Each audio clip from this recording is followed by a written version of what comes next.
प्यारे बच्चों नमस्कार, आपका स्वागत है हमारे यूट्यूब चैनल देखना पर। आज का जो हमारा विषय है वो है आपातकाल। आपातकाल के विषय में बात करेंगे और भारतीय संविधान के अंतर्गत आपातकाल 3 तरीके से लागू होता है।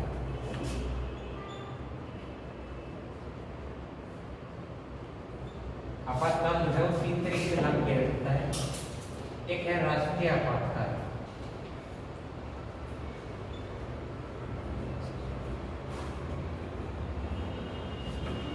अनुच्छेद 352। राष्ट्रीय आपातकाल भी 3 परिस्थिति में ही लागू किया जा सकता है। इसकी पहली स्थिति है यदि कोई अन्य देश भारत पर आक्रमण करता है। एक फैक्ट है, इस परिस्थिति में लागू हो जाएगा राष्ट्रीय आपातकाल। यदि कोई अन्य देश भारत पर आक्रमण कर देता है तो उस परिस्थिति में आर्टिकल 352 के तहत राष्ट्रपति भारत में राष्ट्रपति के अनुशंसा पर राष्ट्रीय आपातकाल लग जाएगा। दूसरा पॉइंट क्या है, जो किसी का बी पॉइंट है, किसी देश से युद्ध के समय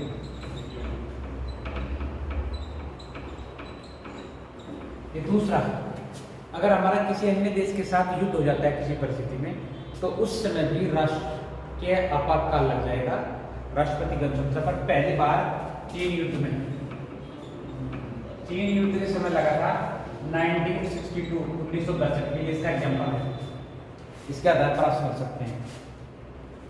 तीसरी परिस्थिति ये है कि अगर देश के अंदर सशस्त्र विद्रोह हो जाए,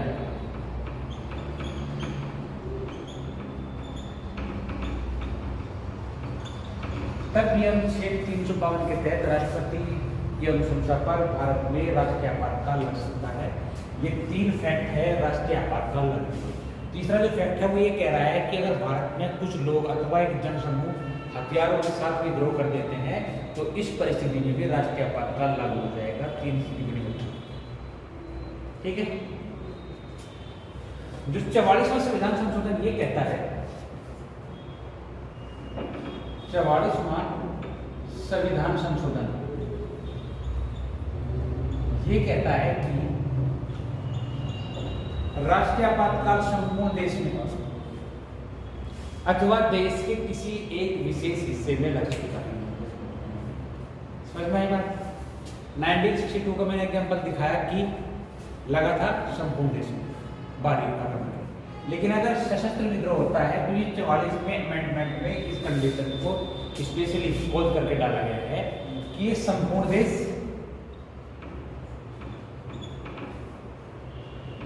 अथवा देश के एक विशेष हिस्से में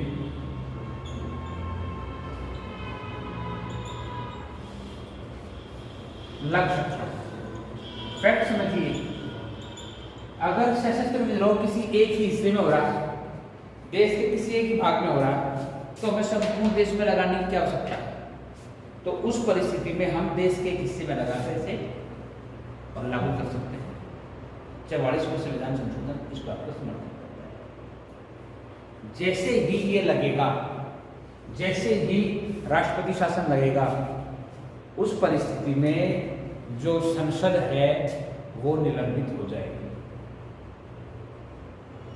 लेकिन संसद के पास निलंबन के बावजूद भी एक अधिकार रहेगा, वो निलंबित रहेगी लेकिन न्यूट्रल कंडीशन में काम कर सकती है। राज्य संबंधित जितने कानून हैं, मैंने आपको बताया था संघ सूची, राज्य सूची एवं संवर्ग सूची, 3 प्रकार के कानून बताया आपको। संघ सूची के कानून जिन्हें संसद अथवा संघ का निर्माण करता है, राज्य सूची जिसे राज्य विधानसभा एवं विधान परिषद इनका निर्माण करती है, और संवर्ती सूची वो क्षेत्र होता है जहां दोनों मिलकर कानून बनाते हैं। अब यहाँ इस परिस्थिति में विशेष अधिकार ये मिल गया है संसद को कि वो संघ सूची के कानून न बनाकर राज्य सूची के कानून अगर आवश्यकता है तो राष्ट्रीय आपातकाल की स्थिति में बना सकते हैं। ये इसके पास विशेष अधिकार है। इस परिस्थिति में क्या प्रभाव पड़ते हैं, हम बात करें। अगर हम बात करें जब देश में राष्ट्रीय आपातकाल लागू होगा उस परिस्थिति में देश का संविधान पर कुछ प्रभाव पड़ेंगे। वो प्रभाव क्या क्या होंगे? पहली बात ये कि जो संघ की कार्यपालिका, प्रथम पॉइंट है संघ की कार्यपालिका निलंबित हो जाएगी।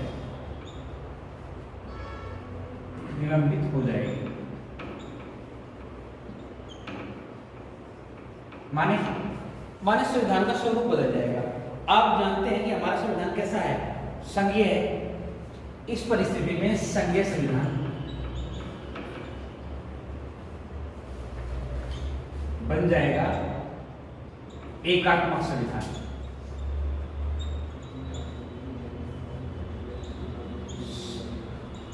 संपूर्ण संवैधानिक शक्ति। इससे पहले क्या था कि राष्ट्रपति के पास न्यायपालिका राष्ट्रपति के अधिकार क्षेत्र में थी और विशेष, उसमें भी विशेष परिवर्तन अगर चाहे तो वो कार्यपालिका कर सकता है।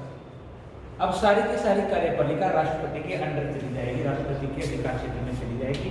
इस तरह से जो संविधान है वो संघीय संविधान न रहकर एकात्मक संविधान बन जाएगा। इस परिस्थिति में मैंने आपको बताया दूसरा कि जो कानून बनाने का अधिकार है, अब तक वो संसद के पास था।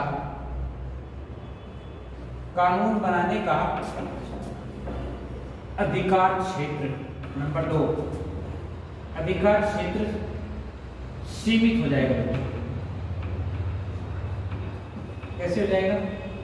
मैंने आपको बताया कि अब संघ के पास अथवा संसद के पास केवल विशेष स्थिति में, विशेष अवस्था में राज्य सूची में कानून बनाने का अधिकार रहेगा। ये दूसरा प्रभाव पड़ेगा। जैसे ही कानून प्रभावित होगा उस परिस्थिति में दूसरा प्रभाव ये पड़ेगा कि इनके पास केवल और केवल राज्य सूची में, वो भी विशेष अगर आवश्यकता है तो, कानून बनाने का अधिकार रहेगा। ठीक है। तीसरी परिस्थिति क्या होगी? राष्ट्रपति राज्यों को मिलने वाले धन को कम कर सकता है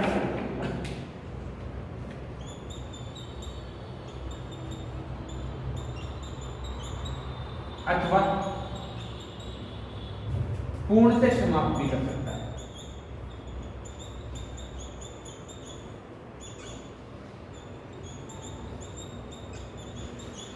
केंद्र द्वारा जो धन विभिन्न परियोजनाओं एवं राष्ट्र की शासन व्यवस्था को ठीक से चलाने के लिए दिया जा रहा था, उस धन पर राष्ट्रपति द्वारा या तो अंकुश लगाकर उसे कम किया जा सकता है या फिर उस धन को पूरी तरह समाप्त कर सकता है।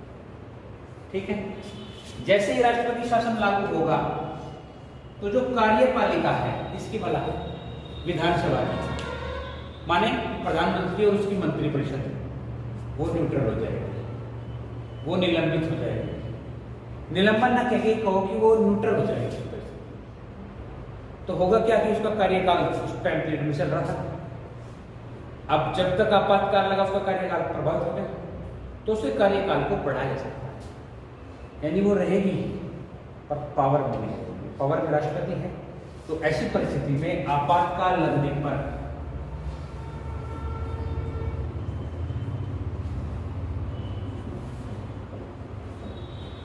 लोकसभा का कार्यकाल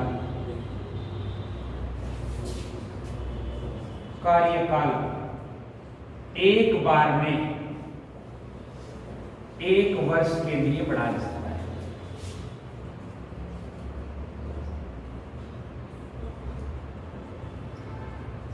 इसका एग्जांपल ये है कि 1971 से 1977 तक 5वीं लोकसभा रही और उसका कार्यकाल 1-1 वर्ष करके 2 बार बढ़ा। ये इसका एग्जाम्पल है, समझ के चलो।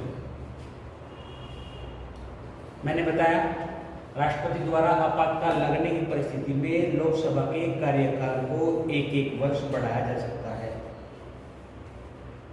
ठीक है, कोई कंफ्यूजन नहीं आता। राष्ट्रपति के पास विशेष कानून अधिकार, ये अध्यादेश से अलग होगा बच्चों।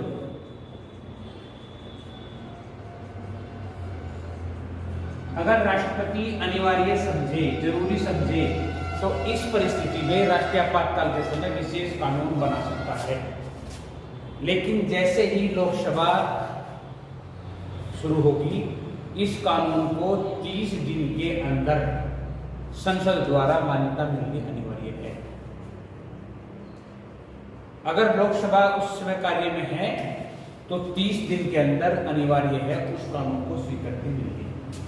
अंतिम प्रभाव क्या पड़ेगा बच्चों? जो मूल अधिकार है, मूल अधिकार अनुच्छेद 19 और अनुच्छेद 20 और 21, अनुच्छेद 20 और अनुच्छेद 21 को छोड़कर सारे के सारे मूल अधिकार निलंबित हो जाएंगे। सारे के सारे मूल अधिकार निलंबित हो जाएंगे। केवल अनुच्छेद 20 और अनुच्छेद 21 प्रभावी रहेगा, जिनमें यह है कि जीवन का अधिकार एवं व्यक्तिगत स्वतंत्रता का अधिकार है, वो बचेंगे। बाकी सारे के सारे मौलिक अधिकार समाप्त हो जाएंगे। हम बात कर रहे हैं राष्ट्रीय आपातकाल की स्थिति। आगे बढ़ जाए, यहाँ तक तो कोई डाउट नहीं? ठीक है। अब मैंने बात करी थी पहली स्थिति की। पहली स्थिति की हमने बात कर ली। आपातकाल की पहली स्थिति थी राष्ट्रीय आपातकाल, और राष्ट्रीय आपातकाल की मैंने 3 स्थिति आपको बताई, 3 स्थिति में लगेगा। इसके प्रभाव क्या क्या होंगे उसके बारे में मैंने बात कर ली। अब बात करते हैं दूसरी स्थिति। जब आपातकाल लगेगा उसे कहा जाएगा राज्य आपातकाल।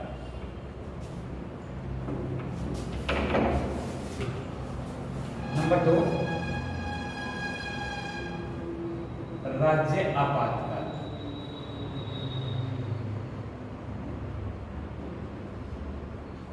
इसके बारे में हम बात कर चुके हैं। हाल फिलहाल में भी भारत का एक ऐसा राज्य है जिस पर राष्ट्रपति शासन अथवा राज्य आपातकाल लगाने की मांग की जा रही है। जब राष्ट्रपति ये समझे, राष्ट्रपति को लगे या समझे, राष्ट्रपति को राज्यपाल द्वारा राज्य में संवैधानिक तंत्र की विफलता का विश्वास हो जाने पर लगता है।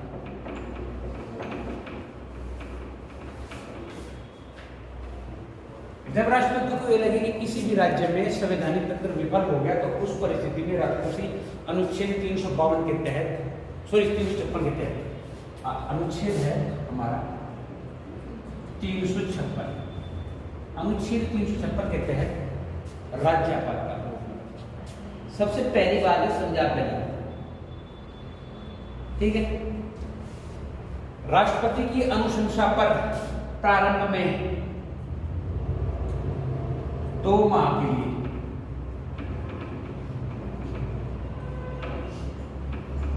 लगाया जाएगा। फिर दूसरी बार संसद की अनुमति पर 6 माह तक बढ़ाया जा सकता है।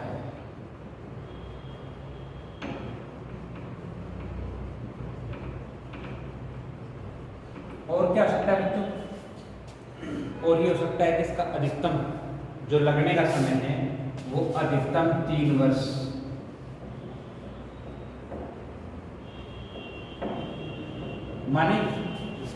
माने ये कि संघ की जिम्मेदारी है कि वो अधिकतम 3 वर्ष के अंदर किसी भी राज्य में कानून व्यवस्था अथवा संवैधानिक तंत्र को सफल बनाएं। 3 वर्ष से अधिक का समय ना ले कि किसी राज्य की कानूनी व्यवस्था 3 वर्ष तक अगर बिगड़े रही और आपने वहाँ आपातकाल लगा दिया तो लोकतंत्र की गरिमा कहीं ना कहीं हाथ हो जाएगी। तो उस परिस्थिति में अधिकतम 3 वर्ष का समय मिल सकता है। ठीक है, सबसे पहली बार मैंने आपको बताया पंजाब में लगा था 1951 याद रखना। सबसे अधिक बार भी पंजाब में ही लगा है।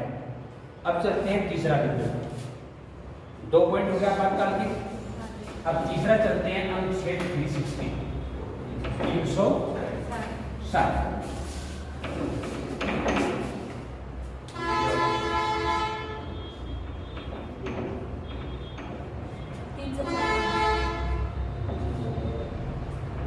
अब है वित्तीय आपातकाल।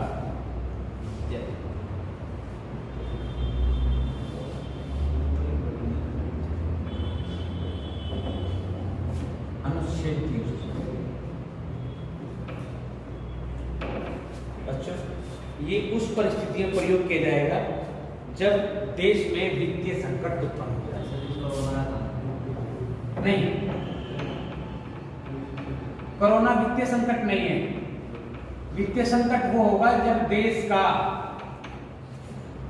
जो मुद्रा भंडार है वो शून्य हो जाए, देश पर अतिरिक्त ऋण हो जाए, जब देश की जो खुद की मुद्रा है वो बहुत गिर जाए, उस परिस्थिति में देश पर वित्तीय संकट होगा।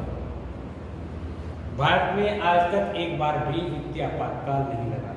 राष्ट्रपति की अनुमति पर वित्तीय आपातकाल लगेगा। वित्तीय आपातकाल लगेगा तो उसके कुछ प्रभाव बन सकते हैं। इससे प्रभाव बनेगा, पहला प्रभाव क्या होगा?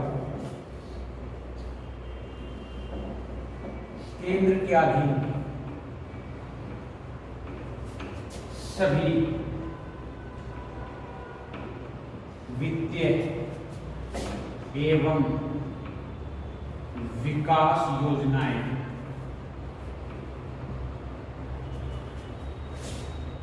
तत्काल प्रभाव से रोक दी जाएगी। एक कंडीशन है, उसके बारे में बात करते हैं। केंद्र के अधीन राज्यों को में जो जो विकास योजनाएं चला रही है जिसमें सरकार का पैसा खर्च हो रहा है, उन सभी योजनाओं को तत्काल प्रभाव से रोक दिया जाएगा। ठीक है, इसमें एक कंडीशन कोच ये है कि वो योजना जो देश की सुरक्षा से जुड़ी हुई है वो नहीं रुकेगी। जो स्वास्थ्य संबंधित है वो नहीं रुकेगी। जो आम जनता की नीड अति आवश्यकता है वो नहीं। ठीक है, लेकिन जैसे सड़कों का निर्माण हो रहा है, जैसे कुछ भवनों का निर्माण हो रहा है, स्कूलों का निर्माण हो रहा है, तो उसे कुछ समय के लिए रोको। पहली बात। दूसरी बात, राज्यों को विकास हेतु धन का प्रभावी धन पर प्रभावी रोक। तो राज्यों को विकास हेतु धन दिया जा रहा है, उस पर भी प्रभावी रोक रहेगी। तीसरी बात क्या है? कुछ चाहे वो केंद्रीय हो, केंद्रीय एवं राज्य उच्च अधिकारियों के वेतन में कमी की जा सकती है।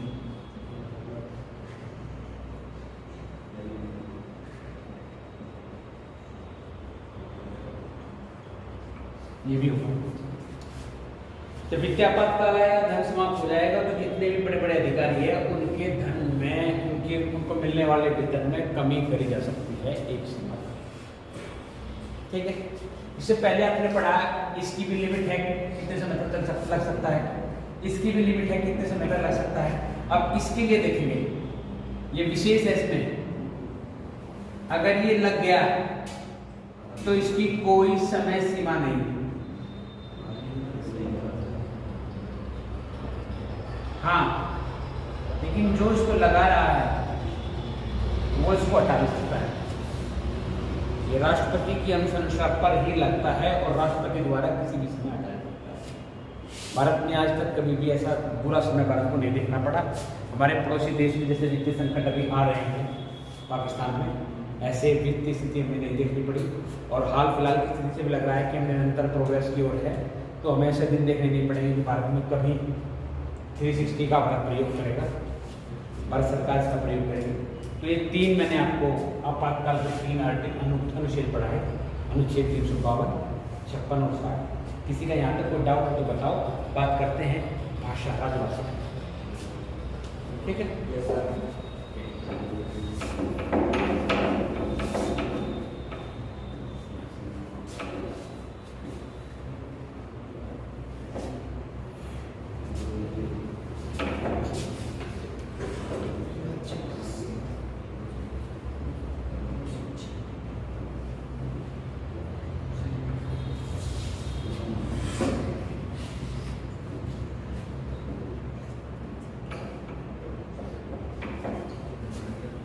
अनुच्छेद 343 से 343 इसके अंतर्गत भारत की अलग अलग भाषाओं, भारत ने अभी तक संवैधानिक दृष्टि से कितनी भाषाओं को मान्यता दी है बच्चों? 22 भाषाओं। मैंने को पढ़ा चुका पहले भाषा संबंधित। ये भाग 17 कहता है भारतीय संविधान का, ये भाग 17 के अंदर आता है। भाग 17 का अनुच्छेद 43 कहता है, 343 कहता है कि भारत की राष्ट्रीय भाषा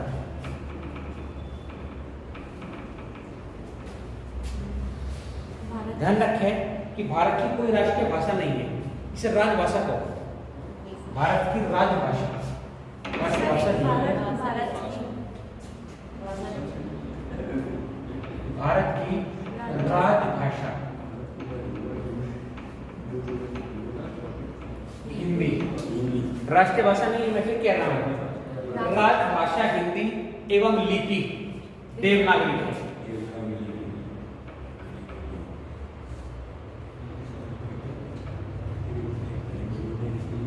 ये अनुच्छेद 343 इस बात का समर्थन करता है। अनुच्छेद 344 के अनुसार 1955 में, अनुच्छेद 344 के अनुसार 1955 में भारत में पहला राजभाषा, यहां अब बात मत करो, राजभाषा आयोग का गठन किया गया।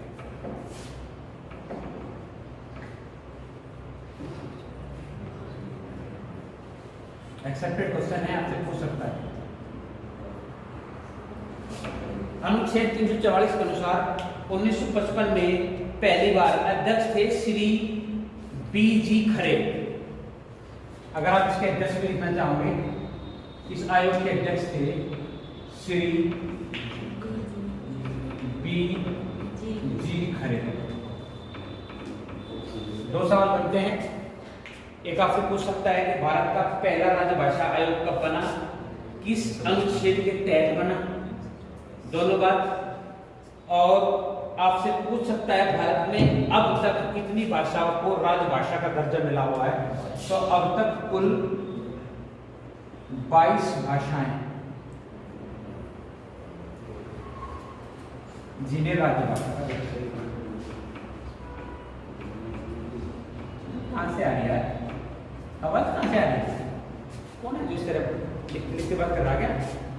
ये फोन पे बात कर रहा है? अनुच्छेद 345 राज्य की भाषा के लिए बारे में बात करता है। अनुच्छेद 345 बहुत अच्छा है। 345 राज्य की भाषा, जो 22 भाषाएं हैं, इन 22 भाषाओं में से कोई राज्य अनुच्छेद 345 के तहत अपनी एक भाषा को कार्यकारिणी भाषा के रूप में प्रयोग कर सकता है। राज्य को अधिकार है अनुच्छेद 345 के अनुसार वह वहां की राज्य की विधानसभा अथवा विधान परिषद में इस प्रस्ताव को पास कराकर राज्य की अपनी एक भाषा का जो कार्यकारिणी के रूप में कार्य करेगी का चयन कर सकता है। जैसे हमारा उत्तर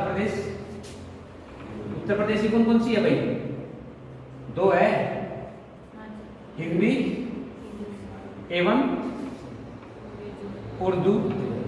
जैसे जम्मू की उर्दू, जैसे अरुणाचल प्रदेश, जैसे मेघालय और नागालैंड, इन तीनों की एक है। अरुणाचल प्रदेश, मेघालय और नागालैंड, इन तीनों की जो कार्यकारिणी भाषा है वो अंग्रेजी है। ठीक है, तो राज्य भाषा एक्ट के तहत किसी राज्य को विशेष अधिकार है कि वो उस राज्य की विधानसभा अथवा विधान परिषद में उस राज्य की कार्यकारिणी के लिए एक भाषा का चयन कर सकता है। ठीक है, उसमें हिंदी भी हो सकती है अथवा उस क्षेत्र की कोई अन्य भाषा भी हो सकती है जिसे राजभाषा का दर्जा मिला हो। अब बात करते हैं उच्च न्यायालय एवं उच्चतम न्यायालय।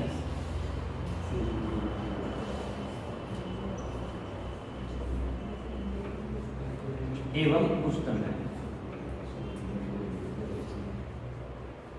प्रावधान ये है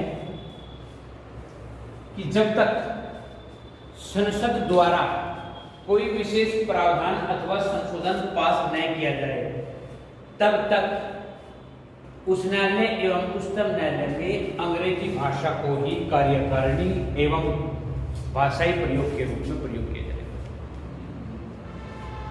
आप जानते हैं हमारे देश में उच्च न्यायालय और उच्चतम न्यायालय में अंग्रेजी भाषा को ही व्यवहार में प्रयोग किया जाता है और ये पूरी की पूरी इंग्लिश पद्धति के आधार पर दी गई है। पहले से ही इस तरह माना गया है, तो वही चलती। जब तक इसमें संसद कोई सुधार ना चाहे तब तक ये ऐसी चलती रहेगी। तो भाषा के विषय पर मुझे लगता है कि तुम्हें यहाँ तक कोई डाउट रहा नहीं होगा। ठीक है, मान के चलो कि कोई डाउट नहीं तुम लोगों को। ठीक है, यहाँ तक ये वीडियो आपने ध्यान से देखा उसके लिए बहुत बहुत धन्यवाद। Thank you.